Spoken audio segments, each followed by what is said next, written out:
Hello, good evening everybody. आज का topic जो करंट इलेक्ट्रिसिटी का है उसको अगर VVI कहें, वेरी वेरी इम्पोर्टेंट, तो इसमें कोई भी गड़बड़ी नहीं है, क्योंकि ये ऐसा टॉपिक है किरचॉफ्स रूल्स जिसके द्वारा हम लोग कोई सर्किट को सॉल्व करते हैं कि किसी सर्किट एलिमेंट जैसे सेल मान लीजिए रेजिस्टर में कितना पोटेंशियल डिफरेंस है, कितना उस होके करंट बह रहा है, तो ये सारा चीज़ जो है हम लोग किरचॉफ्स रूल लगा के ही सॉल्व कर सकते हैं। और जो इस रूल में कुछ भी नहीं ज़्यादा है, ये रूल जो समझ गया, एक दो बार घर में प्रैक्टिस कर लिया कोई सर्किट लेकर के, तो वो अच्छी तरह से आपको एग्जाम में वो बना सकता है न्यूमेरिकल जो सर्किट पर होगा। तो उसी को मैं आज बताने जा रहा हूँ। देखिए, एक मैंने सर्किट लिया है, ये देख लीजिए, ABCDEFA तक, जिसमें देखिए अभी एग्जाम्पल के लिए मैंने 2 सेल लगा दिया है। सेल का डायरेक्शन देखिए, माइनस से प्लस की ओर उसका EMF या पोटेंशियल आप लिख सकते हैं, माइनस से प्लस की ओर।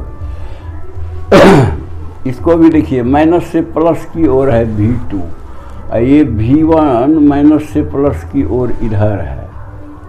अच्छा, अब है कि करंट का डायरेक्शन कैसे पता चलेगा?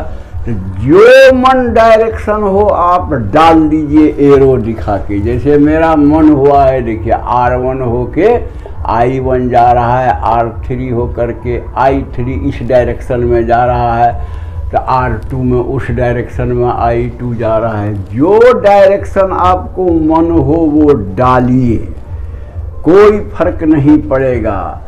जब आप सॉल्व कीजिएगा, ख्याल रखिए ठीक से जो मैं कह रहा हूँ, जब आप सॉल्व कीजिएगा तो अगर वो वाला करंट निगेटिव आ गया, जैसे मान लीजिए कि ये वाला है, ये R3 का हम तो दिखाए हैं इधर, लेकिन सॉल्व करने के बाद इक्वेशन आ जाता है I3 = -2 एम्पियर, माइनस में आ जाता है।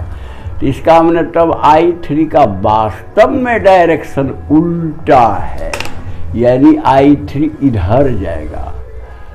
अगर पॉजिटिव आ गया तो इसका मतलब जो हम डायग्राम में दिखाए हुए हैं वही डायरेक्शन होगा। इस पॉइंट को ठीक से समझ लीजिए, कोई ज़्यादा टेंशन नहीं लेना है। जिस डायरेक्शन में आप अपने मन से सोचते हैं उस डायरेक्शन में करंट को दिखा दीजिए। हाँ, पोटेंशियल डिफरेंस जो है वो माइनस से प्लस आपको तो रहता है, दिखाना है उसका डायरेक्शन, EMF या पोटेंशियल डिफरेंस का डायरेक्शन। करंट का डायरेक्शन अपनी मनमर्जी पर है। तो देखिए, पहला है जंक्शन रूल, ये करंट के लिए लागू होता है। जंक्शन बने, मान लीजिए है या B है, जंक्शन C है, जंक्शन D है, सब जंक्शने जंक्शन है, यानी जहाँ की 2 कम से कम वायर मिलता है। तो जंक्शन रूल करंट के लिए है। तो कहता है, स्टेटमेंट क्या है वो सुनिए, at any junction of the circuit, circuit के किसी भी जंक्शन पर ABCDEF जो भी जंक्शन हो, the algebraic sum of the currents must be 0।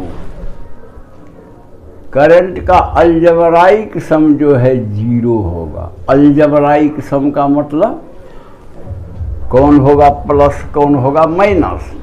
तो एक ठो नियम है अपना, आप ऐसा सोच सकते हैं कि मान लीजिए जो करंट, ठीक से सुनिए, जो करंट जंक्शन की ओर पहुंच रहा है, जिस जंक्शन पॉइंट पर हम बात कर रहे हैं, जंक्शन की ओर पहुंच रहा है, उसको मान लीजिए हम प्लस लिख देंगे, और जो जंक्शन को छोड़ेगा उसको माइनस लिख देंगे। जैसे मान लीजिए मैंने एग्जाम्पल दिया है कि एक जंक्शन बी लीजिए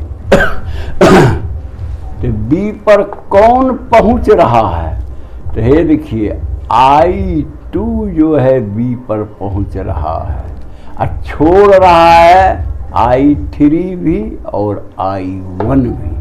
तो जो पहुंच रहा है उसको मैंने देखिए प्लस लिया है I2, और जो छोड़ रहा है उसको माइनस लिया।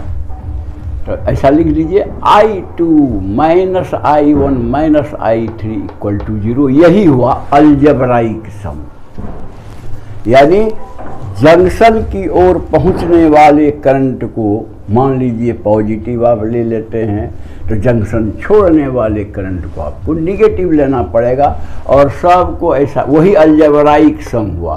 तो कहने का मतलब सबको ऐसे लिख के इक्वल टू 0 कर लीजिए, आ गया इक्वेशन। अब जितने जंक्शन पर आप लगाना चाहते हैं लगाइए, कोई दिक्कत नहीं है, यही नियम फॉलो होगा। और देखिए यहाँ मैंने लिख दिया है कि अगर सॉल्यूशन हम करते हैं अपने मन से करंट का डायरेक्शन दे करके, तो जब सॉल्यूशन के बाद पॉजिटिव आता है, इसका मैंने फोटो में जो डायरेक्शन हम दिखाए हैं वो सही है, अगर निगेटिव आता है तो उस डायरेक्शन का उल्टा होगा करंट। यही दिमाग में रखना है, वही चीज़ यहाँ मैंने लिखा है। तो ये हो गया आपको जंक्शन रूल। दूसरा लूप रूल, ये पोटेंशियल या वोल्टेज ड्रॉप का रूल है। देखिए ये भी स्टेटमेंट कुछ उसी टाइप का है। देखिए the algebraic sum of changes in potential while traversing a closed loop containing resistors and cells is 0। कहने का मतलब कोई भी बंद लूप होना चाहिए। तो बंद लूप देखिए पहले इसमें कई ठो है, जैसे एक ये हुआ बंद लूप, दूसरा ये हुआ बंद लूप, तीसरा ये भी हुआ बड़का बंद लूप। कोई लूप में जब आप कहीं से शुरू करते हैं, मान लीजिए ए पॉइंट से हम शुरू करते हैं बड़का लूप में, तो ABCDEFA ऐसा लूप का नाम रखना पड़ेगा। मान लीजिए हम है यहाँ से शुरू करते हैं इस लूप में, तो EBCDE DA पर नहीं छोड़ दीजिएगा, E तब न बंद लूप हुआ। तो कहने का मतलब किसी भी बंद लूप में जो पोटेंशियल का चेंज होता है उसका अलजेब्राइक सम 0, इसी को लूप थ्योरम कहते हैं। अब सवाल है कि किस चेंज को हम माने पॉजिटिव और किस चेंज को माने निगेटिव, ताकि अलजेब्राइक सम में तो वो लिखना पड़ेगा कि ये पॉजिटिव ये निगेटिव, और तब न करेंगे 0। तो देखिए जब हम चल रहे हैं मान लीजिए किसी पॉइंट से, सपोज कि ए पॉइंट से इधर चल रहे हैं इधर, तो अगर हमको मिल गया कोई सेल, तो उसका ईएमएफ या पोटेंशियल डिफरेंस का डायरेक्शन देखिए, टर्मिनल पोटेंशियल डिफरेंस का, तो देखिए उल्टा है, इधर वो इधर है और हम चलते हैं इधर से चल रहे हैं, ए से बी की ओर जा रहे हैं, तो ये हो जाएगा निगेटिव, यानी हम लिखेंगे इक्वेशन में -V1। और देखिए यहाँ से हम इसी लूप में घूम रहे हैं, ABEFE वाला लूप में, यहाँ से अब इधर आएंगे, करंट के डायरेक्शन में अगर हम चल रहे हैं तो आपको पोटेंशियल चेंज माइनस लिखना पड़ेगा। ठीक से समझिए, इसमें भी लिखा हुआ है, अगर हम चल रहे हैं और हमको रेजिस्टर मिल गया, पहले मिला था हमको एक सेल, तो उसका ईएमएफ का डायरेक्शन देख के उस हिसाब से हमने लिख दिया कि भाई ये माइनस होगा, क्योंकि मैं इसके ईएमएफ के अगेंस्ट में चल रहा हूँ। तो V1 हो गया माइनस, माइनस V1। आइए यहाँ करंट के डायरेक्शन में चल रहे हैं, तो करंट के डायरेक्शन में चलेंगे तो वोल्टेज ड्रॉप माइनस लिखना पड़ेगा, यानी माइनस I3R3। ओम्स लॉ से पोटेंशियल ड्रॉप क्या होता है, या पोटेंशियल चेंज, तो करंट इनटू रेजिस्टेंस, तो माइनस लिखना पड़ेगा क्योंकि करंट के डायरेक्शन में चल रहे हैं।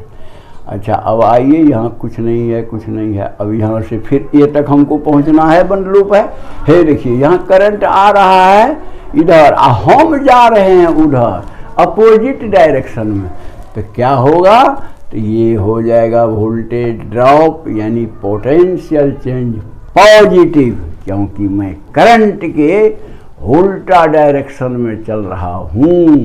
तो इसलिए इसका हो जाएगा प्लस I1 R1, और हम पहुँच गए पॉइंट ए पर। लूप पूरा हो गया, यानी उस इक्वेशन में 3 टर्म आया। कौन कौन, यहाँ से शुरू कीजिए, मान लीजिए कहीं से शुरू कर सकते हैं, कोई ज़रूरी नहीं है कि यहीं शुरू करें, यहाँ से भी शुरू कीजिएगा तो एक के बात होगा।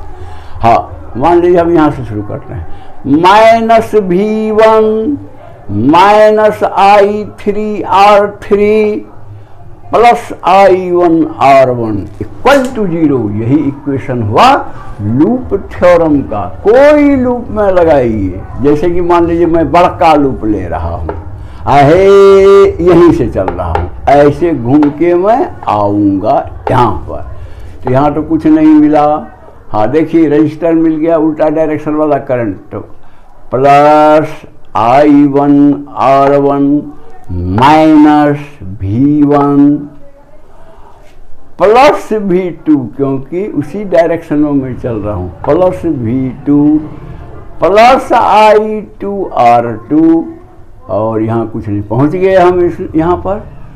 तो मैं समझता हूँ कि बात आपको क्लियर हो गई होगी। करंट के डायरेक्शन में चलेंगे तो माइनस लिखना है, ईएमएफ के डायरेक्शन में लिखना चलेंगे, ईएमएफ मैंने सेल मिल गया तो प्लस लिखना है। ये चीज़ ध्यान में रखिएगा, इसका उल्टा माइनस होगा। तो यही है आपका दोनों ये रूल, और ये बहुत ही इम्पोर्टेंट है। वैसे तो आता भी है एग्ज़ाम में लिखने के लिए, लेकिन न्यूमेरिकल बनाने में तो आपका इसको मदद लेना ही पड़ेगा, नहीं तो न्यूमेरिकल करीब करीब नहीं है बनेगा, सर्किट का न्यूमेरिकल। इसलिए इसको बढ़िया से आप अध्ययन कर लीजिए।